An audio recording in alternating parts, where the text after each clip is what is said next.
you've done it before. You're outside. Maybe it's late, maybe you woke up before dawn, or maybe you just needed air.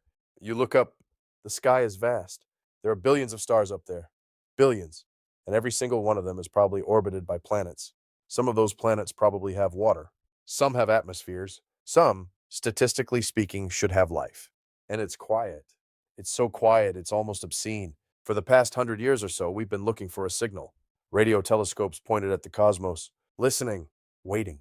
Every night, someone somewhere is pointing a dish at the stars and asking, is anyone there? Anyone at all? The universe doesn't answer back. It just hums with cosmic background radiation and the death screams of collapsing stars. Dead, silent, empty. This is the Fermi Paradox. And if you've spent any time thinking about consciousness, existence, simulation theory, the topics we've covered on this show, then the silence isn't just strange. It's terrifying. It's the most important question we might ever ask. So, where is everybody? This episode is The Silence, and we're diving into the Fermi Paradox. Not as a physics problem, though it is that, but as a cosmic argument for what our existence might actually be. Let me set the stage. In 1961, an astronomer named Frank Drake did something wonderfully optimistic. He looked at the parameters for intelligent life in the universe and tried to calculate how many civilizations should exist right now. It's called the Drake equation. The math is straightforward, almost embarrassingly so. How many stars are in the galaxy? Most estimates say 100 billion to 2 trillion, depending on your source. Of those, what fraction have planets? We know now it's nearly all of them. Of those planets, what fraction could support life? Some percentage, let's say a small one, 1%, 1/10 of a percent. And then, what fraction of those develop intelligent life? What fraction of those develop technology? And here's the killer question. How long does a technological civilization last before it destroys itself or just stops caring about radio signals? Run the numbers conservatively, even conservatively, and you get tens of thousands, maybe millions of intelligent civilizations in our galaxy alone. In our galaxy, there are roughly 2 trillion galaxies in the observable universe. So the question isn't, should there be life out there? The question is, why are we not drowning in alien signals? Why has SETI, the search for extraterrestrial intelligence, been going for 70 years and caught nothing but interference and false alarms? There are a few ways to answer that. None of them are comforting. Ambient space music tightens slightly, becomes almost claustrophobic. The Great Filter is a concept that keeps astrophysicists awake at night. It's deceptively simple. Somewhere on the road from non-life to galactic civilization, there's a filter, a threshold so difficult to cross that almost no species makes it through. Maybe most of the universe is dead because life almost never starts. Maybe life starts all the time, but intelligent life is almost impossible. Or maybe intelligent life is common, but technological civilization is the real bottleneck. We don't know where the filter is. And here's what should terrify you. Either the filter is behind us, and we were incredibly, absurdly lucky to exist, or it's ahead of us. It's coming.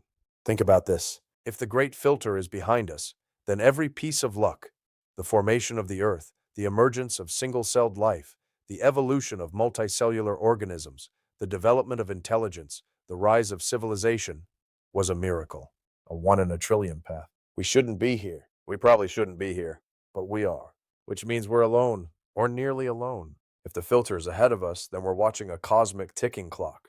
We're like a civilization of humans in the year 1600 asking, why haven't we found more continents? The answer comes at 1 a.m. and it has guns. Every civilization that develops the technology to leave their planet, to expand, to compete, maybe they all collapse. Maybe they destroy themselves.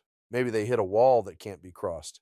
Maybe we're about to hit it. And from a simulation perspective, this gets even weirder.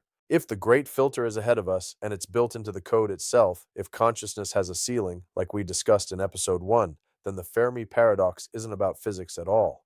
It's about the constraints of the simulation. We're asking why we see no aliens, but maybe the answer is the simulation isn't rendering them. They're not there. Or they were there, and they hit a hard limit on what they could become, and that was that. Beat. Silence under the ambient music. But let's say the great filter is behind us. Let's say we really are lucky enough to be here, and the universe is actually crawling with intelligent life. Why don't we hear from them? One answer comes from a concept called the dark forest hypothesis, popularized by Liu Cixin's three-body series. It's a thought experiment, but it's chilling in its logic. Imagine the universe as a dark forest.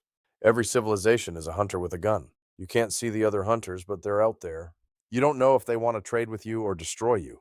You don't know if they're peaceful or predatory. You don't know anything about them except that they exist. So what do? Do you broadcast your location, announce yourself, hope for the best? Or do you stay quiet? If a civilization is discovered, destroyed, or enslaved, if there's even a small probability of that, then every civilization has an incentive to stay silent, to hide, to not broadcast, to listen but never speak, because the cost of being found is existential. In the dark forest, silence is survival. And if every civilization in the universe is following that same logic, then Fermi's question becomes obvious. Where is everybody? Right next to us, probably. Silent, listening, waiting to see if we're a threat, hoping we stay quiet too. But here's the simulation wrinkle. If we're in a simulation, the dark forest becomes almost irrelevant. Because the other civilizations aren't hidden, they don't exist at all. Or they exist as static, background texture. The simulation doesn't need to render them as conscious beings making rational choices about survival. It just needs to render the light from their stars. Ambient music shifts, slightly more textured, layered. Here's a possibility that I think gets overlooked in discussions of Fermi's paradox. What if we're experiencing a single-player simulation? Think about the resources required to simulate intelligent consciousness. We've talked about this on the show before. Episode 1, The Consciousness Ceiling.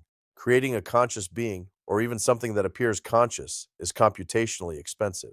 It requires not just rendering the visual environment, but modeling agency, free will, the appearance of choice, the subjective experience of existence. Now imagine trying to simulate millions of intelligent species simultaneously, all with free will, all with their own agendas, all making unpredictable choices.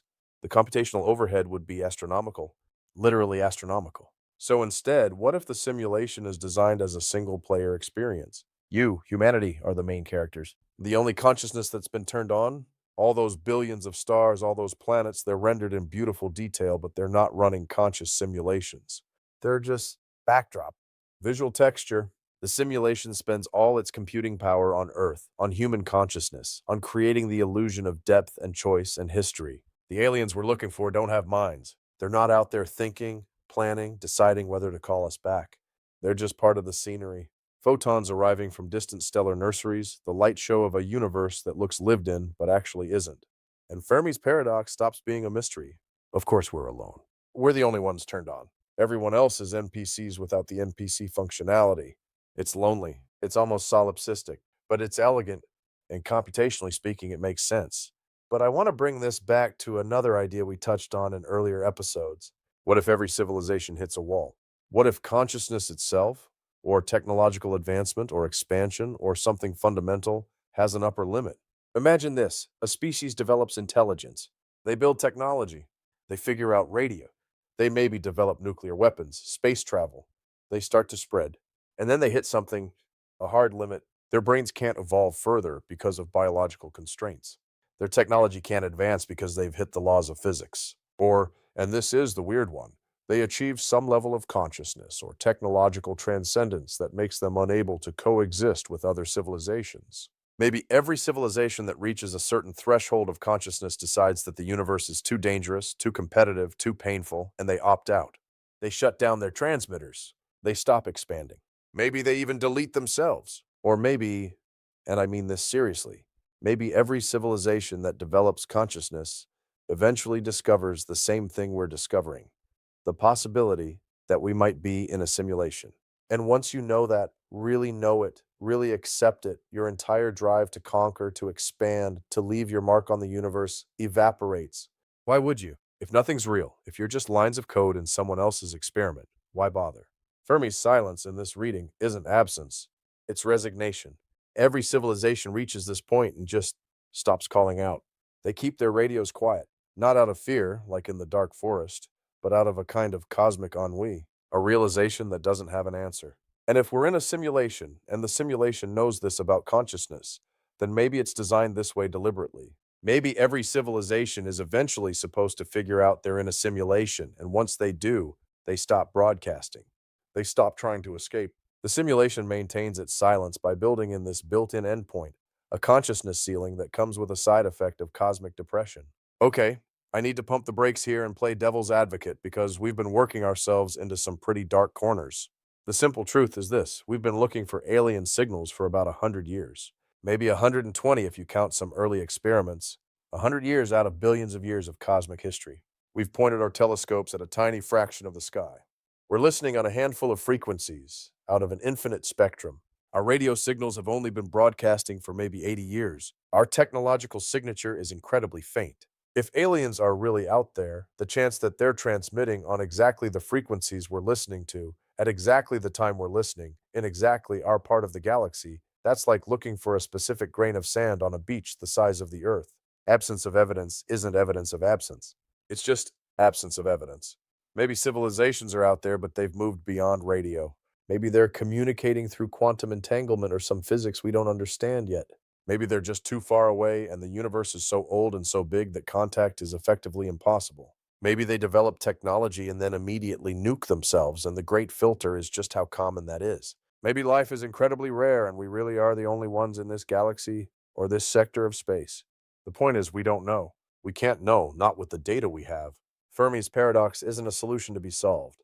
It's a question to sit with, a question that gets bigger the more you think about it. But if we're in a simulation, we can at least guess at the answer. And the answer might just be the designers made it this way. They rendered a silent universe around one conscious species to see what that consciousness would do with loneliness, to see if we'd give up, to see if we'd keep looking, to see if we'd eventually figure out that we're looking into a mirror and the only thing looking back is ourselves. The night sky is quiet because maybe it's supposed to be, because we're the only ones listening, because consciousness is a lonely business and the universe is designed around that loneliness, whether by physics or by code. Next episode, we're diving into something even stranger: memory. Why can't you remember being born? Why does your consciousness seem to start somewhere in childhood? We've been talking about simulation theory, about consciousness ceilings, about the universe being possibly empty. But what if the real cage isn't space? It's time. What if your memories are being actively edited, rewritten, deleted? This has been the Existence Experiment. I'm Travis R. Barlow.